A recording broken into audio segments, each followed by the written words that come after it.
Namun, tiba-tiba ada segerombolan tentara Nippon datang menyergap. Beberapa tentara itu menyerang Ludwig, memukulinya hingga babak belur, dan tidak mampu bangkit untuk melakukan perlawanan. Ludwig hanya bisa menatap tentara Nippon itu datang, menghampiri Elizabeth, dan hendak memperkosanya.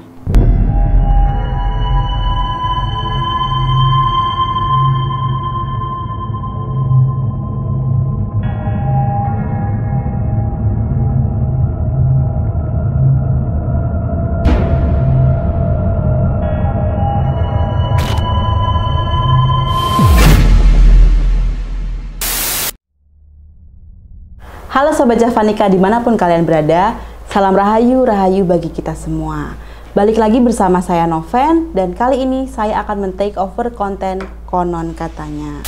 Oke, jadi kali ini aku akan membacakan kisah yang sudah dikirim oleh Sobat Javanika ke email Kisah Tanah Jawa. Tapi kita akan bacain satu-satu ya, jadi belum bisa semuanya, tapi tenang aja. Kita akan membacakan kisah-kisah yang kalian kirim di konten kedepannya. Jadi, buat Sobat Javanika yang punya kisah mistis dan mengerikan yang ingin kalian bagikan ke tim KTJ dan Sobat Javanika lainnya, jangan lupa kirim kisah kalian ke email kisahtanahjawa13@gmail.com dengan format nama _ tempat tinggal gitu. Oke, langsung aja kita masuk ke cerita pertama. Cerita pertama dari Karin Dewi Agustin. Aku asli dari Malang, Jawa Timur, dan saat ini berdomisili di Munich, Jerman. Ada beberapa pengalaman yang ingin aku ceritakan terkait kejadian metafisika yang dari kecil aku alami, dan berikut kisah selengkapnya. Ayahku seorang Jawa Tulen dan bisa dibilang penganut ajaran kejawen. Beliau memiliki beberapa pusaka yang senantiasa beliau rawat dan jaga. Sejak kecil, orang tua dan orang di sekitar keluargaku sering melihat aku bermain dan berbicara sendiri, seolah ada seorang lain yang menemani aku bermain dan bercanda. Namun, tentu saja sosok-sosok itu adalah sosok yang tak kasat mata. Oke, jadi kakaknya ini punya sobat imajiner yang dalam tanda kutip.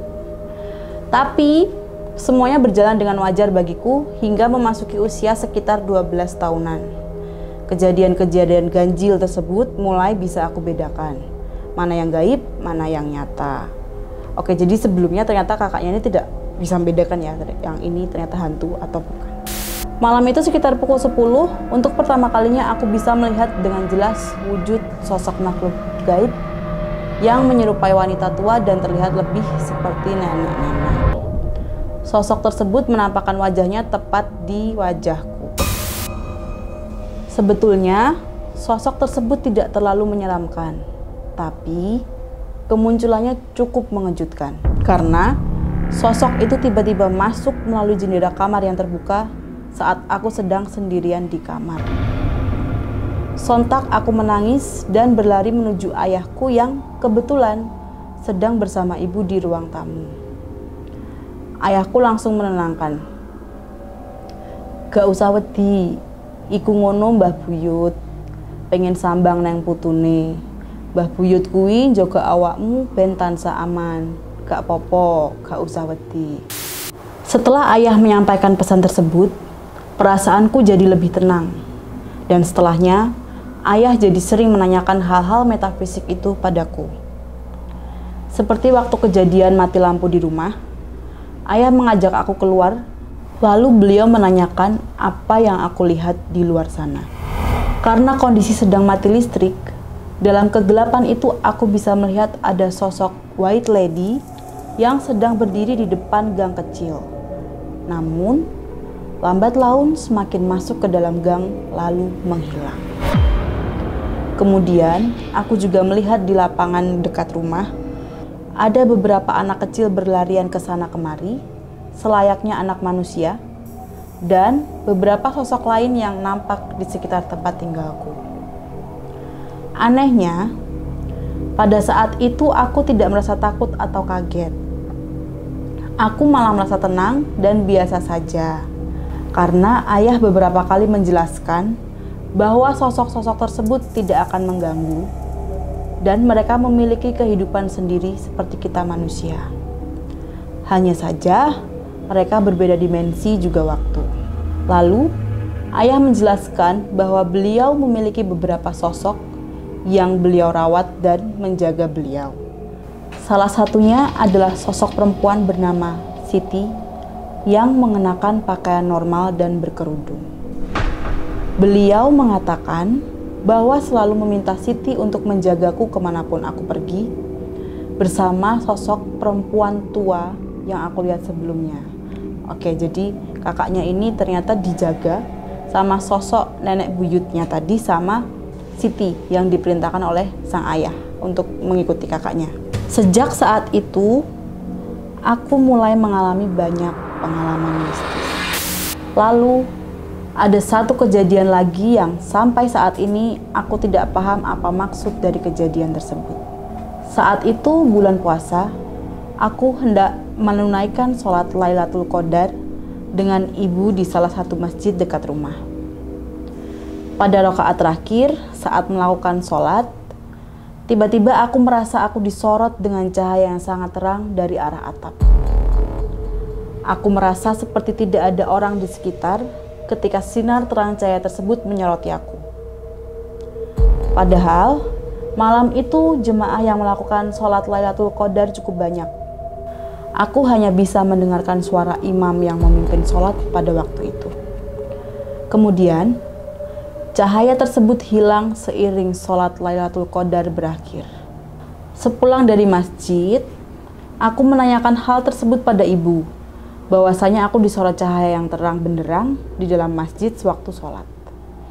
Ibu dengan polosnya menjawab bahwa saat kami melakukan sholat itu, lampu masjid tidak dinyalakan. Oke, jadi ketika sholat Lailatul Qadar, memang biasanya lampu masjid itu mati. Jadi kalau ada cahaya terang itu pasti kelihatan banget sih. Tapi semoga cahaya terang yang dilihat Kak Karin ini adalah sebuah pertanda baik ya, karena kan ini terjadi di malam Lailatul Qadar dan di masjid juga. Nah, ini baru setengah cerita dari kisah metafisik yang dialami oleh Kak Karin. Selanjutnya kita akan membahas cerita dari Kak Karin yang cukup ngeri tapi juga menakjubkan. Semenjak kecil, aku merasa ada ketertarikan diri aku dengan Eropa, lebih tepatnya Belanda dan Jerman. Hatiku selalu terpanggil dan gembira saat aku membaca sejarah, tradisi, budaya maupun hal-hal yang terkait dengan kedua negara tersebut. Mendengar atau mempelajari tentang dua negara tersebut membuat hatiku terhubung kedua negara itu, terutama Jerman. Walaupun aku belum pernah berkunjung dan tidak ada sama sekali garis keturunan dengan orang Jerman. Aku pun punya impian agar bisa tinggal dan hidup di Jerman. Oke, berarti mimpi kakaknya sudah tercapai ya, karena di awal tadi kakaknya menjelaskan bahwa sekarang beliau ada di Munich, Jerman. Jadi, setiap aku melewati rumah atau bangunan tua Belanda di Malang dan sekitarnya, aku bisa melihat bagaimana dulunya rumah itu dipergunakan hingga terkadang bagaimana keluarga atau orang Belanda di tempat tersebut menuju ajalnya. Ini kemungkinan vision atau bahkan retrokognisi. Satu cerita yang sangat membekas di memoriku yang terkait dengan bangunan tua Belanda dimulai di tempat aku pernah bekerja.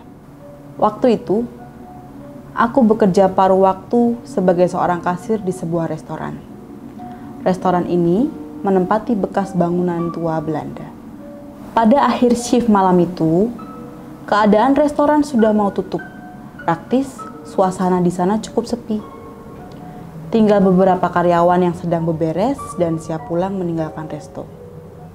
Namun, aku melihat seorang pelanggan sedang duduk di ujung meja.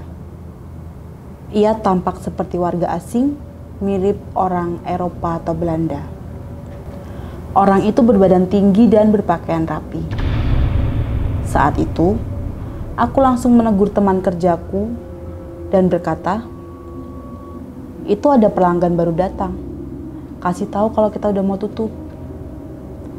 Sontak temanku kaget, karena nyatanya ia tidak melihat siapa-siapa di ujung meja yang kusebutkan.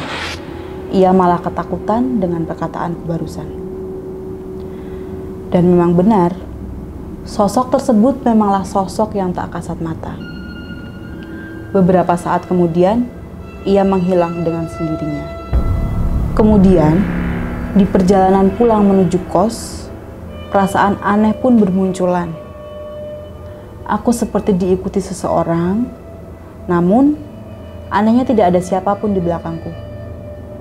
Tapi perasaan itu benar-benar berkecamuk. Cukup was-was malam itu pulang menuju kos. Aku berjalan pulang dengan terus-menerus menoleh ke belakang untuk memastikan tidak ada apa-apa di belakangku. Sesampainya di kos, aku langsung menelpon ayah karena hawa yang kurasakan sedari pulang benar-benar aneh.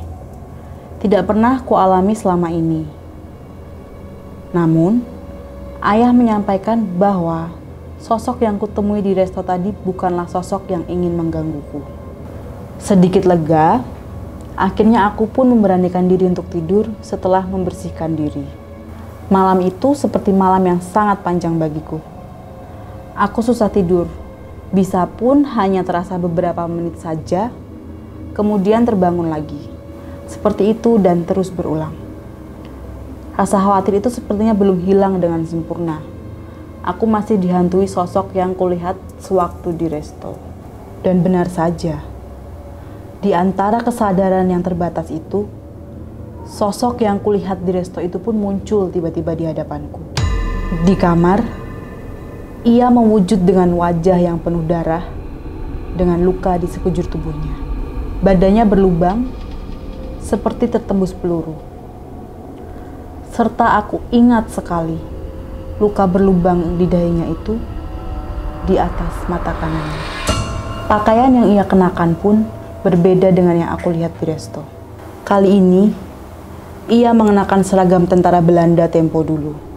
Aku syok menatap matanya yang merah. Sosok itu pun langsung menghilang tak selang lama dari kemunculannya yang tiba-tiba. Aku benar-benar terkejut malam itu. Namun, setelahnya ia kerap kali menghampiriku, tapi dengan wujud yang tidak berdarah-darah, melainkan wujud yang pertama kali aku lihat waktu di resto. Sosok itu beberapa kali muncul di kehidupanku, tepatnya ketika aku memiliki seorang pasangan atau kekasih. Namun, kedatangannya kali ini untuk memperingatkan bahwa pasanganku itu tidak baik. Dan benar saja, tak lama hubungan kami berakhir. Namun, bukan karena sugesti dari si sosok tadi, tapi memang tidak ada kecocokan di antara kami. Dari hal tersebut, aku tidak bisa menyimpulkan pesan yang ingin disampaikan. Hingga suatu hari, sekitar waktu maghrib, aku mendapati suatu penglihatan. Di dalam penglihatanku itu, aku seperti tinggal di satu rumah Belanda yang tepatnya berada di samping tempatku bekerja. Namun, aku bukanlah inlander atau pribumi. Aku melihat diriku sebagai seorang noni Belanda Jerman bernama Elisabeth Catherine yang dalam beberapa bulan ke depan akan menikah dengan seorang jenderal muda berdarah Belanda Jerman bernama Ludwig. Sosok yang selama ini datang menghampiriku itulah yang akhirnya aku kenal dengan nama Ludwig. Oke, jadi kakak ini tadi mengalami penglihatan, tapi di penglihatan itu Kak Karin ini menjadi tokoh, yaitu Elisabeth Catherine. Dan uniknya adalah si Elisabeth ini akan menikah dengan Ludwig, di mana Ludwig tadi diceritakan mengikuti Kak Karin ya. Apakah Kak Karin ini memiliki paras yang sama dengan Elisabeth? Mari kita lihat. Ludwig dan Elisabeth Catherine ini sudah berhubungan cukup lama. Mereka terlihat bahagia dan sedang asyik bercengkrama di taman belakang rumah. Namun, tiba-tiba ada segerombolan tentara Nippon datang menyergap. Beberapa tentara itu menyerang Ludwig, memukulinya hingga babak belur, dan tidak mampu bangkit untuk melakukan perlawanan. Ludwig hanya bisa menatap tentara Nippon itu datang, menghampiri Elizabeth, dan hendak memperkosanya. Elizabeth terus melawan, hingga membuat tentara Nippon geram dan menghantam kepalanya dengan senapan. Elizabeth nyaris tak sadarkan diri. Ludwig dan Elizabeth mencoba meraih tangan satu sama lain. Dengan nafas terakhirnya, Elizabeth meminta tolong pada kekasihnya Ludwig menggunakan bahasa ibu mereka. "Tolong aku, sayang." Sambil merintih kesakitan, Ludwig hanya bisa membalas, "Aku minta maaf, sayang." Ia pun tidak bisa berbuat banyak kala itu. Setelahnya, tentara Nippon menembak dengan serampangan tubuh Ludwig dan juga menembak ke arah kepalanya, persis waktu yang kulihat di kamar, di dahi sebelah mata kanannya. Kemudian, setelah memperkosa Elizabeth, tentara Nippon itu pun menembak kemaluan Elizabeth sekaligus membunuhnya. Peluru terakhir diarahkan tepat di kepala Elizabeth. Mereka tewas seketika dengan senapan dari orang-orang Nippon. Saat mendapati penglihatan itu, aku tidak sedang tidur. Aku benar-benar tersadar, sampai-sampai menangis dan histeris. Hingga teman kosku panik, mendapati diriku yang tiba-tiba histeris dengan sendirinya. Aku benar-benar melihat kilatan adegan itu, layaknya dalam film yang kunikmati secara langsung. Benar-benar di depan mata kepalaku, karena dalam penglihatanku itu, kami saling terlibat dalam interaksi dan komunikasi. Seperti sosok Ludwig, tentara Belanda yang pernah ada di kamarku, sempat mengatakan bahwa adegan yang baru saja kulihat adalah akhir riwayat hidupnya. Dan yang lebih membuatku tercengang, ketika ia menyampaikan bahwa aku adalah reinkarnasi sosok Elizabeth, kekasih hati yang selalu ia cari selama ini. Maka dari itu, ia terus membuntutiku kemanapun aku pergi. Bahkan, ketika aku sempat hidup di Hong Kong selama 3 tahun, ia sering hadir dan menampakkan diri. Kita pun sering berkomunikasi, sudah seperti teman yang kenal lama. Suatu kali, ia pernah menyampaikan suatu hal padaku. "Aku tahu, aku tidak bisa menikah denganmu. Tapi, kamu harus dengan orang sepertiku. Tidak boleh dengan inlander atau pribumi. Jika sudah bertemu, nanti aku akan pergi. Sampai pada akhirnya aku bisa hidup dan bekerja di Jerman. Aku tidak pernah melihat sosok Ludwig lagi. Entah karena ia sudah pulang ke tempat asalnya di Jerman, setibanya aku di tanah kelahirannya, atau karena aku sudah menemukan pasangan baru, seorang pria berdarah Jerman." Wah, ternyata sosok Ludwig ini memang baik ya. Jadi dia memang menjaga Kak Karin ini karena ya dia meyakini bahwa Kak Karin ini adalah reinkarnasi dari Elizabeth. Dan cerita selanjutnya ini menarik karena semasa Kak Karin menjalin hubungan dengan beberapa pacar bule dari Amerika atau Inggris, sosok Ludwig ini tidak menyukai pacar-pacar Kak Karin itu. Entah apa yang terjadi, hubungan Kak Karin dengan pacarnya yang dulu itu berakhir.